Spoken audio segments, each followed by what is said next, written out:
গুরু নানকের গল্প। এটা নিষ্কাম কর্ম নিয়েই বলা। গুরু নানকের একটা গল্প আছে যে গুরু নানক তার এক শিষ্যকে বলেছেন যে তুমি এখানে একটা দেওয়াল তোলো। তো সেই শিষ্য গুরু নানক যেমন বলেছেন সারাদিন পরিশ্রম করে একটা দেওয়াল তুলেছে। দেওয়ালটা যখন তুলেছে তখন সন্ধ্যাবেলা গুরু নানক এসছেন দিনের শেষে ইন্সপেকশন করতে যে দেওয়ালটা সে কেমন তুলেছে। তো শিষ্যকে বলছেন, না, তোমাকে যেভাবে বলেছি ঠিক সেইভাবে তুমি তুলতে পারোনি, তুমি দেওয়ালটা ভেঙে ফেলো। তো গুরু বলেছেন দেওয়ালটা ভেঙে ফেলতে, সে দেওয়ালটা ভেঙে ফেলেছে। পরের দিন সকালবেলা আবার গুরু এসে বলছেন, কাল তো ঠিক করে তোলোনি, আজ আবার তোলো, এবার ভালো করে তোলো। তো সেই শিষ্য পরম যত্নের সাথে ভালো করেই দেওয়ালটা তুলছে। অঙ্গদ সেই শিষ্যের নাম, যেন সে খুব সুন্দরভাবে দেওয়ালটা তুলছে। ঠিক সন্ধ্যাবেলা আবার গুরু নানক এসছেন, এসে বলছেন, না না, হয়নি, ভেঙে ফেলো। তো এভাবে পরপর 7 দিন ধরে গুরু নানক আসছেন, শিষ্যকে বলছেন দেওয়ালটা ঠিক তুমি তোলোনি, ভেঙে ফেলো। সকালবেলা বলছেন দেওয়াল তুলতে, আবার সন্ধ্যাবেলা দেওয়াল ভেঙে ফেলতে বলছেন, এবং শিষ্য তাই করে চলছে। তো গুরু নানকের ছেলে এসে অঙ্গদকে তখন বলছে যে আমার বাবা মনে হচ্ছে পাগল হয়ে গেছে, আর তুমিও দেখছি পাগল হয়ে গেছো। রোজ এত পরিশ্রম করে এত এত মাল ম্যাটেরিয়াল খরচা করে, হ্যাঁ, তুমি রোজ দেওয়ালটা তুলছো, আবার সন্ধ্যাবেলা বাবা বলছে আর তুমি ভেঙেও ফেলছো, কিন্তু কেন?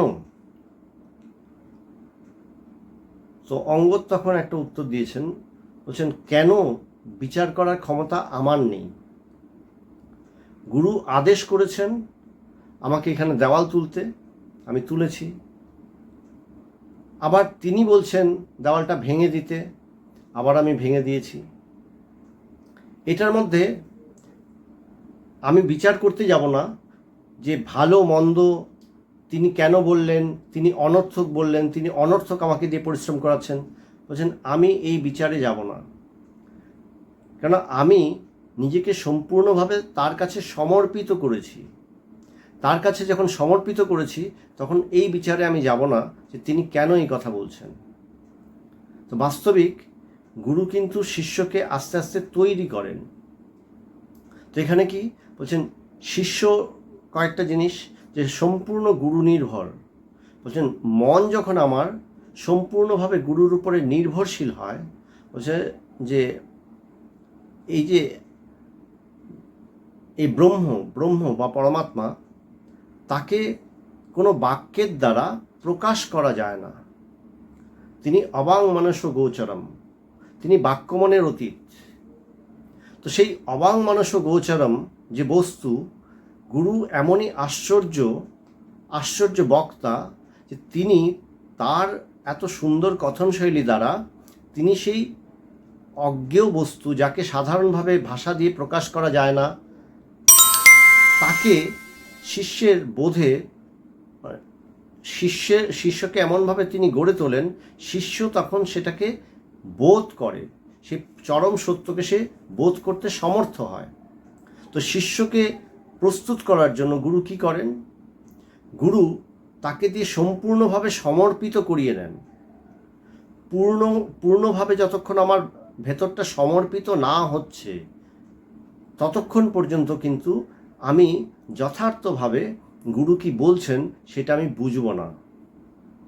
আমার ভেতরটা সম্পূর্ণ শান্ত স্থির হতে হবে।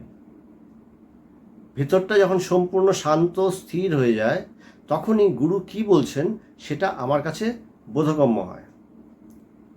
তিব্বতে একজন সাধু ছিলেন মিলারেপা, খুব বিখ্যাত মিলারেপার কাহিনী। যে মিলারেপারও এরকম একটা গল্প আছে। মিলারেপা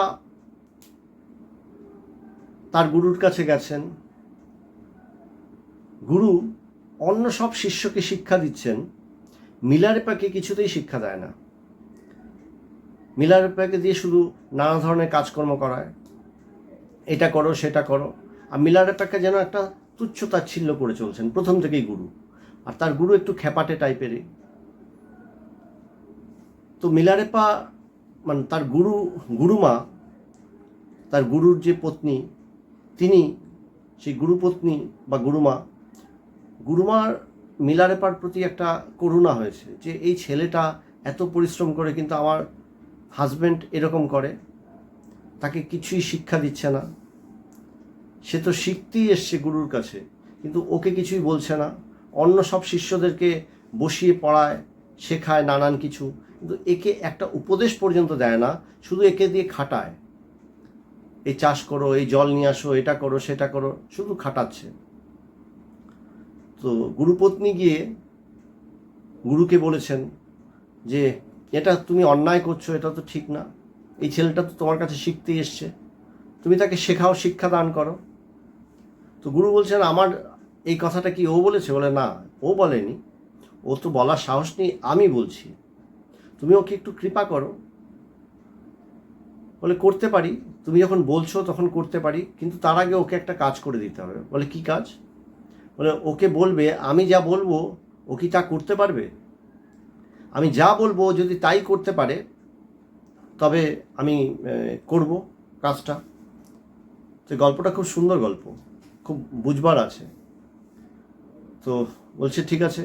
তো গুরুপত্নী বলছে যে খুব, তখন গিয়ে মিলারেপাকে বলছে গুরু এই কথা বলছেন একটা দুরূহ কাজ দেব, সেটা যদি তুমি সম্পন্ন করতে পারো যথার্থভাবে তার মন মতন করে, তখন তিনি তোমায় শিক্ষা দেবেন। তো মিলারেপা বলছে আমি তো এসছি তার কাছে সম্পূর্ণভাবে সমর্পিত হতে, আমি তো এসছি তার কাছ থেকে শিক্ষা লাভ করার জন্য। তিনি যদি আমাকে শিক্ষা দেন আমি তো ধন্য হয়ে যাব। তো আমার তপস্যা, সমস্ত জীবনের সমস্ত তপস্যা তো তার থেকে শিক্ষা লাভের জন্যই। তো সে রাজি হয়েছে। তো পরদিন সকালবেলা গুরু মিলারেপাকে নিয়ে তিব্বত পাহাড়, সেই হিমালয়ের একটা তাদের গ্রামের বাইরে একটা একটু দূরে একটা জায়গায় নিয়ে গেছেন। নিয়ে গিয়ে গুরু একটা জায়গাকে নির্দেশ করে বলছেন এখানে একটা তুমি দোতলা বাড়ি বানাও, তুমি একা বানাবে। আশেপাশে পাথর টাথর দেখতে পাচ্ছ, এখন পাথর নিয়ে আসো, বালি নিয়ে আসো, সমস্ত কিছু দিয়ে তুমি আমাকে দোতলা একটা বাড়ি বানিয়ে উপহার দেবে গুরুদক্ষিণা স্বরূপ, এবং সেই গুরুদক্ষিণা নিয়ে আমি তোমাকে শেখাবো, শিক্ষা দান করব। তো সেই ছেলে মিলারেপা সারাদিন ধরে প্রচুর পরিশ্রম করে একটা দোতলা বাড়ি বানানো শুরু করলো। পাহাড় থেকে পাথর নিয়ে আসছে, পাথর নিয়ে এসে আস্তে আস্তে সাজাচ্ছে, বালি নিয়ে আসছে, জল নিয়ে আসছে, সব টানছে। পাহাড়ে তো সব কিছুই দুর্গম। একা একা বহু পরিশ্রম দ্বারা সে ধীরে ধীরে ধীরে ধীরে দোতলা বাড়িটা যখন প্রায় শেষ করে এনেছে, প্রায় কমপ্লিট হতে চলেছে, সেই সময় প্রায় 1-1.5 মাস সময় লেগেছে তার। দেড় মাস মতন সময়ের ভেতরে সে যখন প্রায় শেষ করে এনেছে, তখন গুরু এসে হাজির হয়েছেন।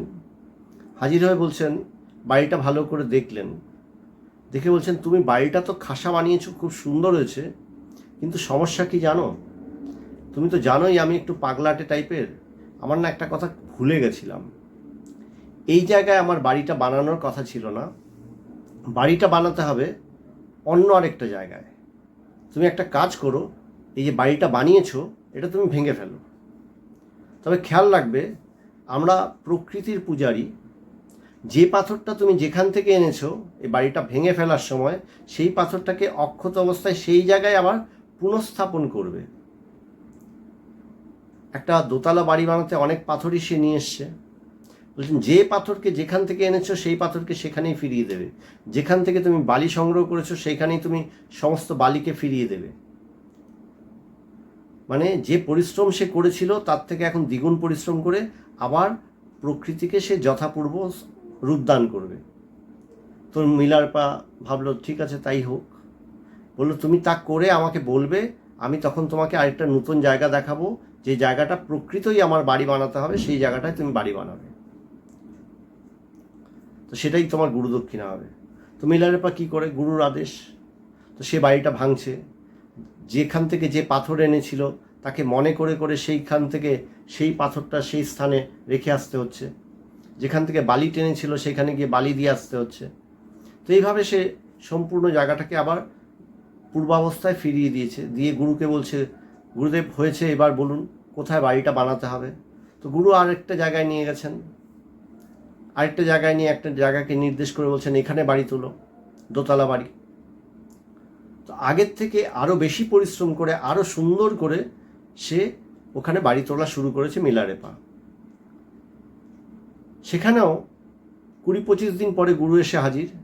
তখন একতলা সম্পন্ন হয়, দোতলার কাজ শুরু হবে। গুরু এসে বলছেন না না, হলো না, আমি যেমনটা চাইছি সেটা ঠিক এই জায়গাটায় হবে না, যতটা বড় চাইছিলাম ততটাও ঠিক এখানটায় হবে না, কেন এখানে স্থানটা ছোট, তুমি এই জায়গাটায় ভেঙে দাও বাড়িটা। আর যেখান থেকে যা কিছু পাথর এনেছো সেই পাথরগুলোকে যথাস্থানে আবার স্থাপন করে দাও, আবার প্রকৃতিকে আগের মতন করে দাও। আমি তোমাকে আরেকটা জায়গা দেখাবো, সেখানে তুমি করো, সেই জায়গাটা বড়, একটু সমতল, সেখানে বাড়িটা বানাতে সুবিধা হবে এবং আমার ছাগল টাগলগুলো মানে ভেড়া টেরাগুলো সেখানে চড়ে বেড়াতে সুবিধা হবে। বলে ঠিক আছে। মিলারেপা আবার বাড়ি ভাঙা শুরু করলো। বাড়ি ভেঙে আবার যেখান থেকে সেই বড় বড় পাথরগুলো বোল্ডারগুলো নিয়ে এসেছিল সেখানে সে আবার পুনঃস্থাপন করা শুরু করলো। তো এইভাবে তার গুরু মিলারেপাকে দিয়ে 5 বার বাড়ি বানিয়েছেন আর 5 বার বাড়ি ভাঙিয়েছেন। তো ওই করতে গিয়ে মিলারেপার শরীর খারাপ হয়ে গেছে, সেই ভয়ঙ্কর পরিশ্রমে মিলারেপার শরীর আর চলছে না, মনও বিদ্রোহ করে বসেছে। তখন গুরুর একটা আশ্চর্য কথা আছে। গুরু বলছে, তুমি এসছো সেই পরম জ্ঞান লাভ করতে, তুমি ঈশ্বর সেই পরম জ্ঞান লাভ করতে এসছো, তুমি বুদ্ধত্ব জানতে এসছো, কিন্তু তুমি সমর্পিত হতে শেখোনি। আগে তো তোমাকে সমর্পণ শিখতে হবে, যে তুমি কোনো কোয়েশ্চন নয়। আর দ্বিতীয় কি, গুরু কি প্রস্তুত করছেন? গুরু প্রস্তুত করছেন মিলারেপাকে ভবিষ্যৎ গুরু হিসাবে, যে শাস্ত্রের কোথায় কি আছে সব যেন তার সমস্ত কিছু, তার যেন তার মেমোরিটা, তার স্মৃতিটা এত তীক্ষ্ণ হয়ে যায়, তার যেন সমস্ত কিছু মনে থাকে, সেই অভ্যাসটা তিনি করাচ্ছেন। ভবিষ্যতে যখন তিনি শাস্ত্র পড়াবেন তখন যেন তার মেমোরি ভীষণভাবে কাজ করে, কেন ভবিষ্যতে মিলারেপা এক দিকপাল হতে চলেছেন। তো গুরু কখন কাকে কিভাবে শিক্ষাদান করেন, কেন করেন, এটা বড়ই রহস্য। তো গুরু কি করেন? গুরু শিষ্যকে ধীরে ধীরে প্রস্তুত করতে থাকেন। বাস্তবিক গুরুই কিন্তু সবসময় নিষ্কাম কর্ম করে চলছেন। তিনি জানেন আমি শিষ্যকে তৈরি করব কার জন্য? নিজের জন্য? বলছেন না, আমি শিষ্যকে তৈরি করছি মানুষের জন্য, আরও মানুষের উপকার হবে। তো গুরু ধীরে ধীরে শিষ্যকে নিজের প্রেম দ্বারা, নিজের করুণার দ্বারা, নিজের জীবনশৈলী দ্বারা তিনি শিষ্যকে নিষ্কাম কর্ম শেখান। তো প্রকৃত নিষ্কাম কর্মটা কি? তো আমরা সাধারণভাবে কিভাবে বুঝবো? বলছে যে সমস্ত কিছুই ঈশ্বর, এই জেনে আমরা যখন সাধনায় রত হব, বলছে সবাইকে সেবা করছি, যে ঈশ্বরেরই সেবা করছি, এইভাবে যখন আমি সেবা শুরু করব তখনই দেখা যাবে ধীরে ধীরে আমি নিষ্কাম কর্মে ব্রতী হতে পারছি, আমি করতে পারছি। শিবজ্ঞানে জীবসেবা, যে সব কিছুই শিব, সব কিছুই ঈশ্বর, এই ধারণাটা ভেতরে দৃঢ়ভাবে নিয়ে তবে গিয়ে আমি যা কিছু কাজ করব, বলে সে আমার নিত্য নৈমিত্তিক কাজই হোক বা মানুষের সেবাই হোক, যা কিছু করছি সব সময় প্রত্যেকটা জিনিস আমি ঈশ্বরেরই সেবা করছি। এক ব্রহ্ম ব্যতীত দ্বিতীয় কোনো বস্তু নেই, সেই জ্ঞানটা যতক্ষণ দৃঢ় না হচ্ছে ততক্ষণ আমি সর্ব জায়গায় ঈশ্বরকেই খুঁজি, ঈশ্বরকেই বুঝি। এই বোধটা নিয়ে ধীরে ধীরে কাজ করে চলেছি। তো এইভাবেই আমাদের জীবনের শিক্ষাগুলো হতে থাকে। জীবনের শিক্ষার দুটো অঙ্গ আছে। একটা হচ্ছে আমরা সাধারণভাবে জানি যে আমরা সব কিছু অর্জন করি, কিন্তু বাস্তবিক হচ্ছে ভগবান মাঝে মধ্যে এক রহস্য করে একটা ছোট্ট কথা বলতেন, সব ছেড়ে আসো, কিছু নিয়ে এসো না, খালি হাতে আসো, বলে এখান থেকে তুমি পরিপূর্ণ হয়ে যেও। ভগবান রহস্য করে মাঝে মধ্যে এইভাবে বলতেন, সব ছেড়ে এসো, কিছু নিয়ে আসার দরকার নেই। অর্থাৎ কি, আমরা সবসময় অর্জন করি, নানান শিক্ষা, নানান অভিজ্ঞতা, নানান কিছু অর্জন করে নিজেদের ভেতরটা বোঝাময় করে তুলি। অনেক কিছু বুঝেছি, সেই বোঝার চাপে আমরা নিজেরাই একটা অবুঝে পরিণত হই বাস্তবিক। সেখান থেকে আমাদেরকে গুরু টেনে বের করে আনেন, মুক্ত করেন। কি করতে হবে বলছেন, তিনি প্রথমে কি শেখান বলছেন, ত্যাগের কথা শেখান, ছাড়তে শেখান। আমরা ছেড়ে দিতে ভয় পাই, বলছেন ছাড়তে হবে। এখানে কি ছাড়তে হবে বলছেন, তোমার এই অজ্ঞানতা, বোঝা ছাড়তে হবে। তো ভগবান একটা ছোট্ট সুন্দর গল্প শোনাতেন। এই গল্পগুলো খুব তাৎপর্যপূর্ণ, বোঝার আছে। বলতেন যে আগে এটা তো সবসময় বলা হয় যে কাশিতে যদি কারোর মৃত্যু হয় তার স্বর্গবাস হয়। তো কাশিতে, তাই আগেকার বহু মানুষ আগে এরকম করতো, সবাই কাশিতে মৃত্যুর জন্য চলে যেত। ওখানে একটা মুমুক্ষু ভবন বলে একটা ভবন আছে, সেখানটাতে বহু মানুষ মৃত্যুর প্রতীক্ষায় বসে থাকে। সেখানে তারা থাকে, সেখানে তারা সেবা গ্রহণ করে। বিরাট বিল্ডিং, সে মুমুক্ষু ভবন। কবে মৃত্যু হবে বলছে, মৃত্যু যদি হয়, আমি শেষ নিঃশ্বাস আমি কাশিতে ত্যাগ করব। কাশিতে শেষ নিঃশ্বাস ত্যাগ করলে আমি মুক্ত হয়ে যাব। তো সেই আকাঙ্ক্ষায়, সেই কামনায় সবাই কাশিতে চলে যায়।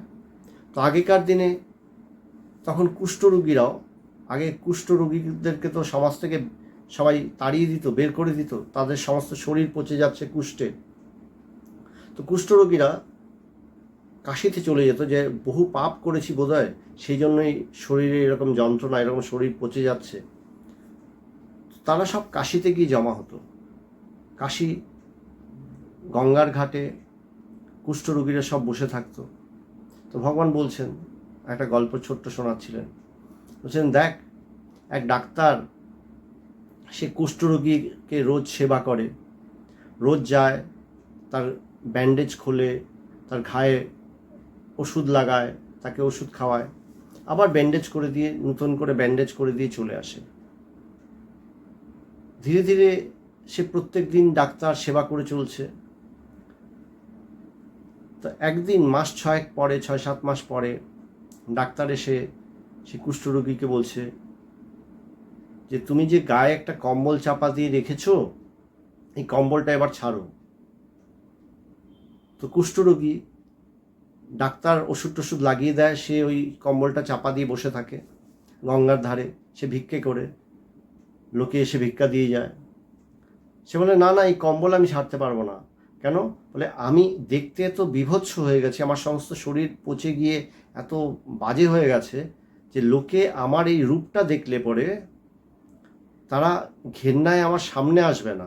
তখন এখন যে আমি 2-4 পয়সা সামান্য ভিক্ষা পাই, তখন সেই ভিক্ষাটাও আমি পাবো না। তাই আমি কম্বলটা ছাড়তে পারবো না।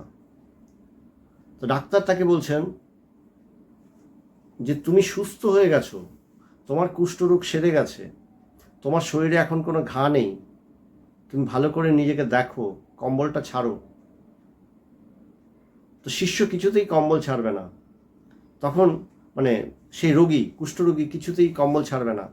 তখন গুরু কি করেছে, ডাক্তার কি করেছে, জোরে ধাক্কা দিয়ে সেই ভিখিরির থেকে, কুষ্ঠরোগীর থেকে কম্বলটা ছিনিয়ে নিয়েছে। বলে খোলো এই কম্বল, তাকিয়ে দেখো নিজের দিকে, দেখো তোমার কোনো ঘা নেই। তখন সে দেখছে, কুষ্ঠরোগী দেখছে যে তাই তো, তার সমস্ত ঘাগুলো শুকিয়ে গেছে। ডাক্তার যে রোজ এসে তাকে ওষুধ লাগাতো, ব্যান্ডেজ করে দিত, সে ব্যান্ডেজগুলো চেঞ্জ করে করে দিচ্ছে। এই করতে করতে সমস্ত ঘা শুকিয়ে গেছে। তো ঠিক একইভাবে ভগবান এই গল্পটা শোনাতেন, বলছেন যে কী জানিস তো, বলে সবাই আসে, সবাই জীবত্বের এই একটা কম্বল নিজের উপরে চাপিয়ে নিয়ে আসে। আমি জানি, অনেক কিছু জানি, নানা ধরনের কম্বল, আমি অনেক জানি, অনেক বুঝি, অনেক অনেক জ্ঞানী। জীবত্বের কম্বল, যে আমি, আমার দ্বারা ঈশ্বর লাভ হবে না, এই ধরনের নানা ধরনের কম্বল চাপিয়ে নিয়ে আসে। চাপিয়ে নিয়ে এসে তারা ভিক্ষে করতে থাকে। ভিক্ষে কি? সংসারের মাঝে ভিক্ষা কি? বলেন সুখ খুঁজে খুঁজে ফেরে, একটু সুখ পাবো, কোথা থেকে একটু আনন্দ পাবো। বলেন গুরু কি করেন? রোজ তিনি তাকে এই অমৃত তত্ত্ব শোনান, এই বেদান্ত শোনান। আস্তে আস্তে এটা শুনতে শুনতে তার ভেতরটা হিল হতে শুরু করে। এক সময় সে প্রকৃতই মুক্ত হয়ে যায়। মুক্ত হয়ে যায় কি? যে গুরু যখন তার অজ্ঞানটা, তার এই আবরণটা, তার এই কম্বলটা এক ঝটকায় টেনে খুলে দেন, যেন ওটাই গুরু কৃপা। ডাক্তার যেমন কম্বলটা এক ঝটকায় টেনে নিল, ঠিক তেমনি বলছেন গুরুও এক ঝটকায় হঠাৎ শিষ্যের সমস্ত অজ্ঞানকে তিনি এক ঝটকায় সরিয়ে দেন। কিন্তু এক ঝটকায় সরানোর আগে তাকে প্রস্তুত করতে হয়। ওই যে প্রস্তুত করা, ওই প্রস্তুতিটাই আসল। প্রস্তুতটা কখন হবে? যখন শিষ্য গুরুর উপরে সম্পূর্ণ নির্ভরশীল হবে, সমর্পিত হবে। এই সমর্পণটাই হচ্ছে আসল কথা। যতক্ষণ পর্যন্ত শিষ্য গুরুর প্রতি সমর্পিত না হচ্ছে, ততক্ষণ পর্যন্ত সে সেই পরম সত্যকে ধারণাই করতে পারবে না। বলছেন এই সূক্ষ্ম তত্ত্ব যেদিকে মনটাকে টেনে নিয়ে যাওয়া হচ্ছে, সেই সূক্ষ্ম তত্ত্বের দিকে মনটা যাবেই না। মন বারবার আমাদের এই দেহগতই থাকে, এই স্থূল জিনিসের মধ্যে আবদ্ধ হয়ে থাকে, স্থূল জিনিসের বাইরে যেতে চায় না, এই স্থূলত্বের আবরণেই থাকে। আমি ধ্যান করতে বসলেও দেখা যাবে আমি অনেকটাই স্থূলত্বের আবরণে আছি। এই দেহকেন্দ্রিকই ধ্যান হচ্ছে। আর একটু সূক্ষ্ম হলে আমি আমার প্রাণ কেন্দ্রিক ধ্যান করছি, আমার নিঃশ্বাস প্রশ্বাসে ধ্যান করছি। বলছেন এই সব জিনিসগুলো হতে থাকে। গুরু কি করছেন? ওখান থেকে টেনে বের করে আরও বড় করে তোলার চেষ্টা করছেন, যে ছাড়ো, আরও সূক্ষ্মে যাও। তোমার এই স্থূল মনও স্থূল, মন সূক্ষ্ম নয়, মনও স্থূল। এই স্থূল মনকেও তুমি ত্যাগ করো। সমস্ত স্থূলত্ব যেখানে ত্যাগ হয়ে যায়, সমস্ত অজ্ঞান যেখানে ত্যাগ হয়ে যায়, সেখানেই মুক্তি, সেখানেই যথার্থ জ্ঞান, সেটাই আসল জায়গা। তো সেইখানে গুরু নিয়ে যান। তাই বলছে আমাদের যাত্রা কি? আমাদের যাত্রা হচ্ছে অমৃতের উদ্দেশ্যে যাত্রা।